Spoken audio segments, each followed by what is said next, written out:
Hello and welcome back to Let's Play TektopiaTowns.com.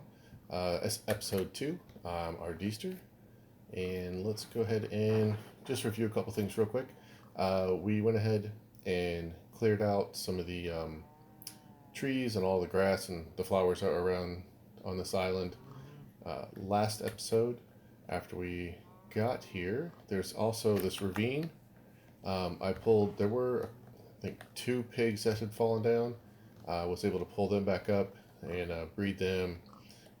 Got the cows in here, bred them a little bit. There's an abandoned mine shaft down there as well, and I was able to find a decent amount of iron to start. Got some other stuff in here. Some more iron here. And you'll notice this. This is a level 2 boost token.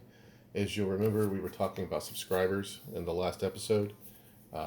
Depending on your subscriber level, you can get a certain level of books each month.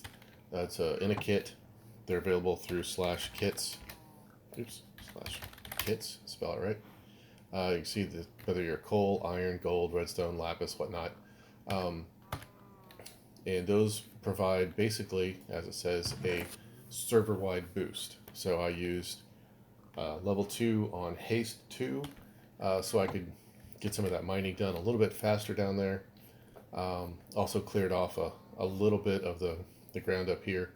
One nice thing is that when haste is active on those boosts, the command /repair is also active for whatever you have in your main hand. So as long as that boost is available, you can repair your tools and your armor. And that's everybody on the server, not just subscribers. So I got a decent amount of some more resources. For now, though, we need to go ahead and make us a town hall. And the quickest and easiest way to do that is going to be just this. This is a valid structure as far as Tektopia is concerned. It has a roof and it has a door. Now, you're going to have to put this item frame on either this block, or the block that would be right here, adjacent to the top level of the door.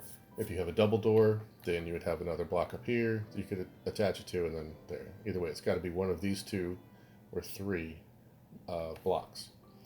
So if we throw our town hall token in, you'll see it lights up, which means it's a valid structure.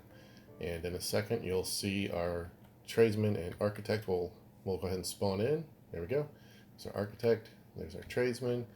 And since we used our town hall token that was in the starter kit over there's a merchant. And whether you use that one or a token you craft, you'll get a chest that'll spawn in. It'll have a storage token, a home 2 token, and a farmer and a lumberjack professional token, so you can convert your 2 first nomads. Where'd he go? There he is. We'll go into the merchant later. For now, as you can see, he won't buy anything. He'll only sell you some green villager steak. Green items are much better for villagers to use. 8 intelligence, 7 intelligence. Not bad, but we're not going to be using these for a while. This is just a temporary town hall, just so we can mark off our claim. In order to do that, I do have my golden shovel. Okay. So, we're going to go ahead and let's go this direction. You need to use your shovel on 2 outer corners, and we're just going to row out here until we see the border for our town. And it'll look like the world border, and when you start getting within about 5 blocks of it, you'll notice your hand, there we go, will become a little transparent. So all we're really going to want to do here is we would use our golden shovel and mark this corner, and go to the other side and mark that corner. Depending on the terrain you're on, it may be way easier said than done. So one way to get around this is to do home set temp. I'm using temp 1, and I've already created one, so I'll just go over it. And now I can travel over to the other corner, pull out my shovel, mark that corner, home to temp 1, transport right back over here, mark this corner, and then my claim will be set. So let me go ahead and do that real quick, and then I'll be right back. Okay, we're back. And in order to see claims, you can use a stick. Just right click it on the ground, and it'll tell you that it's a basic claim, 2D claim. The area is roughly 58,000 claim blocks. Whenever you start, everybody starts with 80,000 claim blocks, and you have the ability to accrue another 80,000 as you play. If you hit this TP, it will send you to the spawn for that claim. If you don't have one set, like you can just come here and go claim set spawn, and then there you go. So if you TP to this claim now, it'll take you to that spot. Now that we have that, and we know where our claim and our town is going to be, we can go ahead and get rid of this, because we do not need to be tempted to convert any nomads yet. Our little island here is in no shape whatsoever to handle them. I have this one torch right here in my little area. At night, I'm either going to spawn, or I've pretty much just been down in the ravine in the abandoned mine shaft gathering stuff. I have not made it down to diamond level yet. I will do that pretty soon. Let me go ahead and just toss some of this stuff in here. We don't need it for now. This we'll put back in here. Okay. One thing you should definitely do before you actually get your town hall up and running, or even after you've got it up, it really doesn't matter. Pop it off, go to spawn, go to the mall, use an anvil, and rename it. That allows us to look in the logs and easily find your town. Otherwise, every time that your town is created, as far as Tektopia is concerned, it gets a random 3-character digit or 3-character code, and there's no way to really track it then. So make sure that gets renamed. Next, we're going to go to the plot world. Plots. Okay, here we go. And when we're in the plot world, this is a creative plot world. You'll notice my inventory is completely gone. When you're in here, it's a completely different inventory system. No ender chest can be used. Can't use portals. There's no way to send items back to the overworld. So there's no cheating. If you come to this ship that's right here off the side, this will have a whole list of the plot world commands, or you can go to plotsquared.com and get them. The easiest way to get started is just to do plot or /p auto. And here, it will take you, excuse me, right to where you're going to be, or wherever your plot is. And let's see, where do I want to go? I think I'm going to show you my tower from last season. Is that way over here? Can't remember.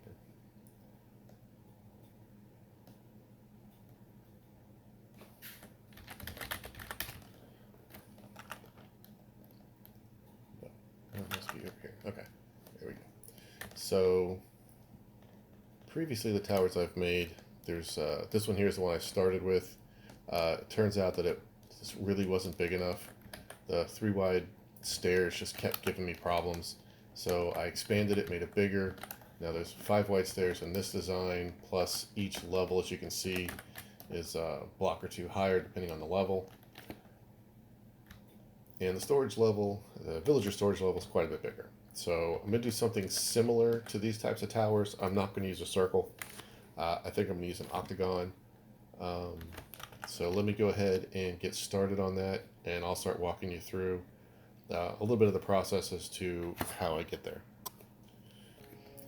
Okay, so let me pop up real quick. This is the basic design I've got now. You can see over here would be our villager entrance, I suppose, as this would be built up.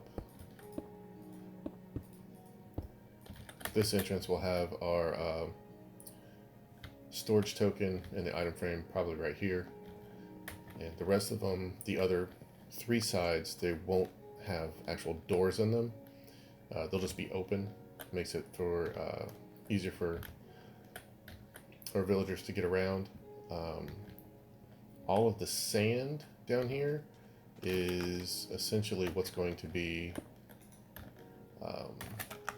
viable or floor space that's counted towards our limit.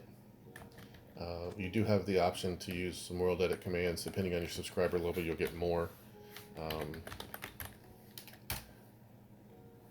But if we come in here and look at our sand is... Oops, I got one level too high, didn't I? Never mind, let me redo that.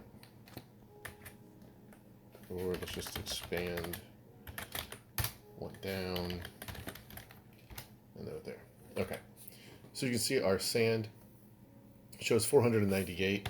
500 is the most you can have for a valid structure. Floor tiles, 500 is the max. So essentially I had this huge, it was over like 650 I think originally. I think these are like 11 on the flat sides. There's 9 in the middle, so they each share one, so it's essentially 11 on each side. And I think it was like 650.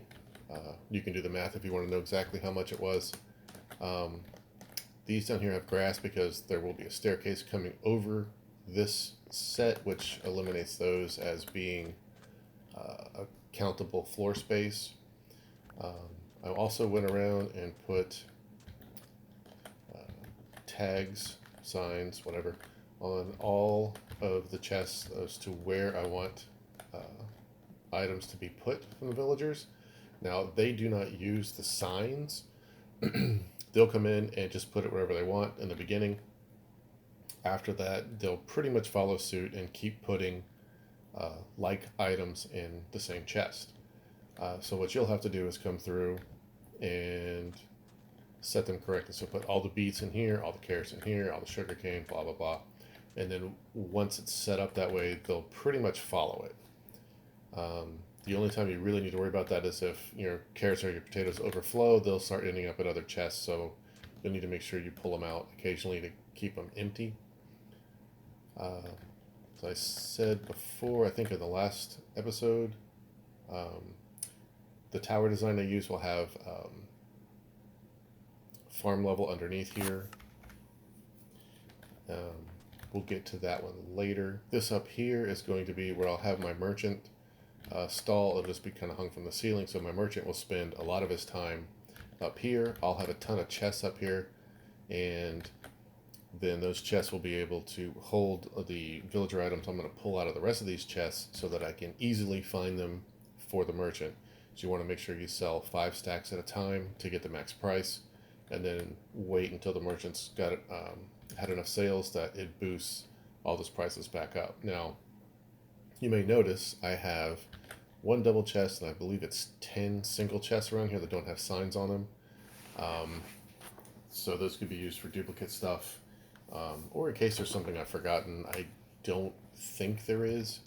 I've tried to put everything where it'll make sense. So over here I've got the logs and axes and saplings and whatnot, and that's because out this door is going to be my tree farm. And then if we come out this direction, you'll see I've got what was that? Yeah, torches, lapis, all the mining stuff. Because out here I'll have my mines. I'll use above ground mines, which I'll show how to use those. Out this side I have the armory and weapons, and I will have my barracks out here and my soul entry into my town through the wall on this side. So it just makes it easier and it flows much better for your villagers. You really only need one crafting table and one furnace, because that's all they'll use.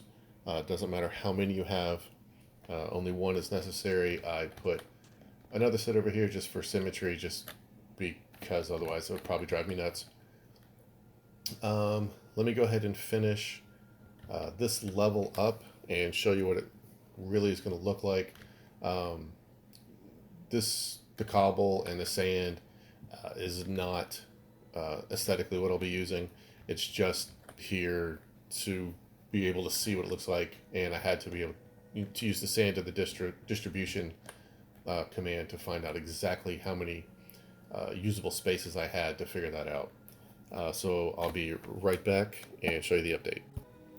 Okay, so here we go. Our other 3 doorways are just going to be open. They're 2.5 high, so there should be no issues whatsoever getting around. I'll probably just slap a item frame in the merchant stall up on like this thing, just so he's right in the middle. As you can see, there's plenty of storage in here to put stuff. Here's our stairs fully put through, and all the rest of our stuff. And then this will just go nicely up onto the next level, which this is our center point. So our town hall will go right there. So he'll be dead center. We already know where the space is because we just made the town hall before, and we'll just make sure we put it in that same spot. It'll just be higher up. That way everything in this chest, or I'm sorry, in this level, all these chests are pretty much centered from the center of the town hall. The chests themselves don't really matter too much, I suppose. But when we get down to the farm level, that does make a bit of a difference, and that's where we'll go into a little bit of the technical parts of this game. For now, as you can see, there will be a lot of glass and there will be a lot of concrete. So what I'm going to go do real quick is, I don't know exactly how much I can make. I may need to go for a little bit of a mining session. I need to make a concrete maker, and I wouldn't necessarily call it a super smelter, but at least like a quad smelter, because I'm going to have a lot of sand running through both of those. But this is essentially going to be our bottom level. We'll work on the top level, or the next level, in a little bit. Probably the next episode, maybe the one after that. Actually, you know what? I may go ahead and do the farm layer right now, since we're here and we're working on the bottom. Let me get that done, and then I'll be right back. Okay, so this is essentially the design we'll use. This torch right here is directly underneath the town hall. So this is the dead center of the town. And the way farming works is a farmer will decide, hey, I need to go check on a crop, or I need to go till a square, or whatever their chore is. The town decides which farm they use, and it's basically the distance from the town hall, the center, or the marker, to the farm, and it's the size of the farm is also part of the equation. So all these farms are the exact same size, and they're pretty much all the same distance from here, from the center. I realize that the cardinal ones are probably the exact same, and the diagonal ones, or the corners, are the exact same, but essentially they have the same chance to be rolled for the farmer to go work, which is really what we want. So we have pretty much even distribution. Now the way that we'll handle this is like this one and this one will both be wheat, this one and this one will both be carrots, that one and that one will be beets, and this one will be potatoes. So whether they roll a cardinal or a corner, they have the same 1 in 4 chance of getting that crop. Now, as this grows larger, I'll extend these out and I can show. I actually have it all kind of planned out in an Excel sheet. Another thing we can do, if we wanted to put sugarcane in here now, you could do it around the entire outside. And just here, we would do this. And then basically clear out this row here underneath here. We'd have a stream of water that would run all the way through. And then you would just plant your sugarcane here. Now, what this does is it stops the problem or the bug where farmers get stuck on water trying to get the sugarcane. It's easily accessible. The water is in no way going to mess with their pathfinding because they can't even get to it. It's all hidden. The sugarcane grows. They can easily reach the two blocks of the sugarcane that they can reach, and they won't break the bottom one. And you could have it go all the way on the outside, and it would be an absolute ton of sugarcane. Probably won't need that much.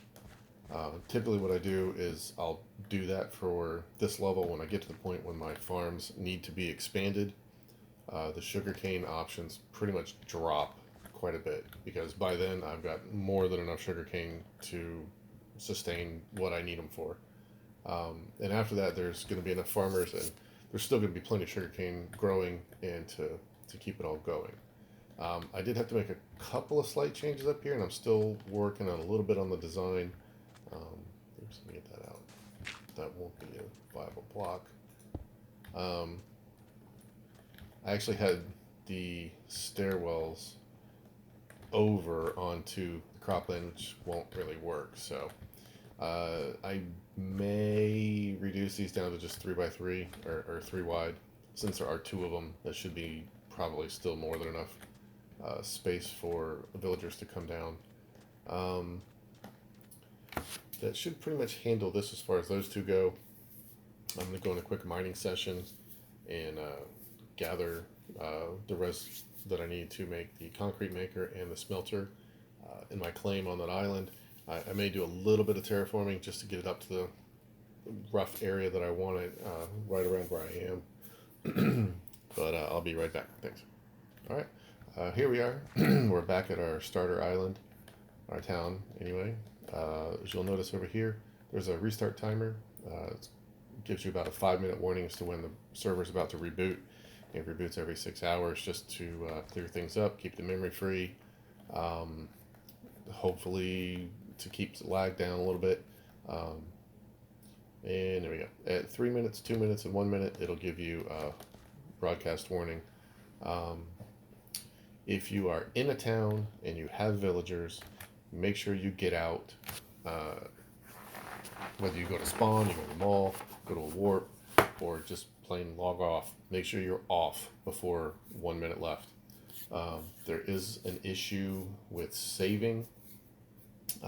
Sometimes if your village isn't completely saved and the server goes to shut down, you could end up losing villagers, as they're the last thing in your town to get saved. So just be aware, get out when you can. I'm going to go ahead and make what I can, at least, for the concrete maker and the glass, or the smelter, sorry. Gonna need to go on a session, mining session. Haven't done that yet. Just wanted to come and get some of this cleared. And this is the layer that I'm going to put everything on. This is layer 65, as you can see. The water is down there at 62, and I want at least 2 layers underneath everything. There is a known issue with farmers and farmland. Since farmland is not technically a full-size block, farmers have been known to fall through farmland. In beta, I had a few personally get stuck in holes underneath farmland because they were just kind of over wide open gaps. If you put another layer of dirt or stone or whatever, another solid layer underneath that layer, then they won't fall through. I like to do that over the entire thing just because I don't want to take a chance, especially over water, of losing villagers as they just happen to fall through a hole. So let me get a little more work done and then I'll be back. All right, and we're back. I went ahead and, as you see, popped a couple extra chests up here. Where is that? There we go. Put some of this in here. All right. So the little mining session I did quite well. Actually got a little bit more than this. Some of the redstone and the iron and the gold have all been put to good use in our mini super smelter and concrete maker. I did some more enchanting. Cleaned this chest out a little bit so stuff's a little more organized. Stone products are here. Dirt, sand, and gravel end up coming over here. But let's come look at the good stuff. So, real quick, here we go.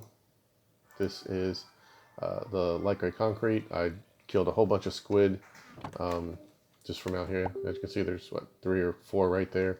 So occasionally, as I see a few of them piled together, I'll just go out and kill them to gather some ink. This concrete maker is by Cub Fan. You can do a search for him on YouTube. It's a real simple design. Essentially, you're going to stand here with some powder in your offhand, and you'll put the rest of your powder into the chest. It'll filter into the hopper, which will filter down into the dropper. You'll stand here with your pick and your powder in the offhand. I'm going to hold down right and left click buttons, and that will trigger this observer, which powers this block, which powers this redstone dust, which powers the dropper. So, as you can see, your offhand will stay. Okay, there's a little lag there or something, I guess, because that didn't work right. It works. It works fine though. Let me just go drop this down in here. Yeah. Okay, so we right-click to start, which makes the concrete right away. As you see, it triggers, puts it back in my offhand, and there we go. We just hold both of them down, and you hear the dropper's empty, and it all flow into here. We did pick up 2, but for the most part, everything goes into the main chest. So nice and easy, real quick. Makes like 8,000 an hour or something like that. Some insane amount. There we go. I got a whole bunch more ready to go. Need to get some more bone meal in here. Got lots of ink sacks. This here is the mini super smelter, I guess. As you would put your sand or ores and stuff in here. The hopper minecart will suck it out super quick and evenly distribute it between these 4 hoppers.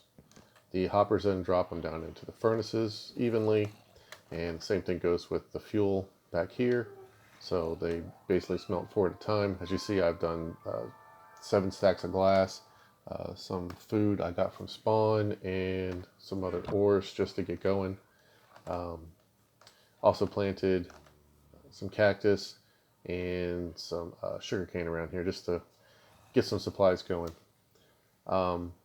It's getting dark, so I'm going to go ahead and call it for now, and I'll see you in the next episode. Thanks.